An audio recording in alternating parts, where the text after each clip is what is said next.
Hello guys, Raghu ആണ്. എന്നത്തെയും പോലെ ഞാനൊരു യാത്രയിലാണ്. ഈ യാത്രയിൽ ഞാൻ തനിച്ചല്ല, എൻ്റെ കൂടെ അമ്മയുമുണ്ട്. ഞങ്ങളുടെ യാത്ര ആരംഭിക്കുന്നത് തളിപ്പറമ്പ് രാജരാജേശ്വര ക്ഷേത്രത്തിൽ നിന്നുമാണ്. കുറേ നാളായിട്ടുള്ള ആഗ്രഹമായിരുന്നു ഈ അമ്പലത്തിൽ വരണമെന്നുള്ളത്. ഇവിടുത്തെ പ്രധാന പ്രതിഷ്ഠ ശിവനാണ്. ഇതാണ് അമ്മ.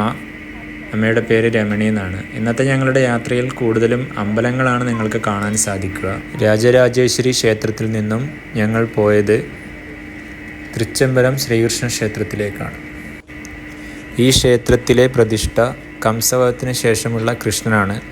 അതിനാൽ രൗദ്രഭാവത്തിലാണ് പ്രതിഷ്ഠ. കിഴക്കോട്ടാണ് ദർശനം.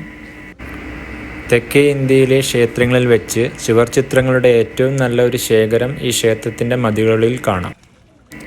ക്ഷേത്രം എത്ര മനോഹരമാണോ അതുപോലെ തന്നെ മനോഹരമാണ് ക്ഷേത്രക്കുളവും ആ പരിസരങ്ങളും. ക്ഷേത്രക്കുളം ആമ്പൽ പൂവുകളാൽ സമൃദ്ധമാണ്. അതുപോലെ തന്നെ ചെറിയ മീനുകളും ധാരാളമുണ്ട് ഈ കുളത്തിൽ. ഇപ്പോൾ നിങ്ങൾ കാണുന്ന വെള്ളത്താൽ ചുറ്റപ്പെട്ട് കിടക്കുന്ന ഈ ക്ഷേത്രമാണ് ജലദുർഗ ഭഗവതി ക്ഷേത്രം. ഇവിടെ നിന്നും നേരെ പോയത് ശ്രീ മുത്തപ്പൻ സന്നിധിയിലേക്കാണ്. ഉച്ച കഴിഞ്ഞൊരു സമയമാകുമ്പോഴാണ് പറശ്ശിനിക്കടവ് എത്തുന്നത്. അവിടെ നിന്നും ഭക്ഷണവും കഴിച്ച് കുറച്ച് സമയം അവിടെ ചെലവഴിച്ചതിന് ശേഷം നേരെ കണ്ണൂർ കോട്ടയിലേക്കാണ് പോയത്.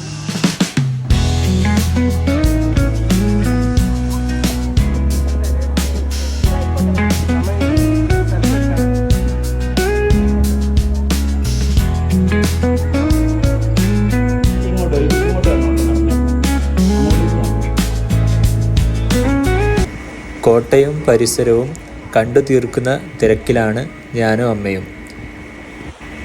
വൈകുന്നേരങ്ങളിൽ വന്നിരിക്കാൻ പറ്റിയ നല്ലൊരിടം തന്നെയാണ് കണ്ണൂർ കോട്ട. കണ്ണൂർ കോട്ടയിൽ നിന്നും നേരെ പോയത് വീപ്ര പാർക്കിലേക്കാണ്. അവിടെ എത്തുമ്പോഴേക്കും ഒരു മഴയും കിട്ടി. നമ്മുടെ യാത്ര ഇവിടെ അവസാനിക്കുകയാണ്. അപ്പോൾ ബൈ.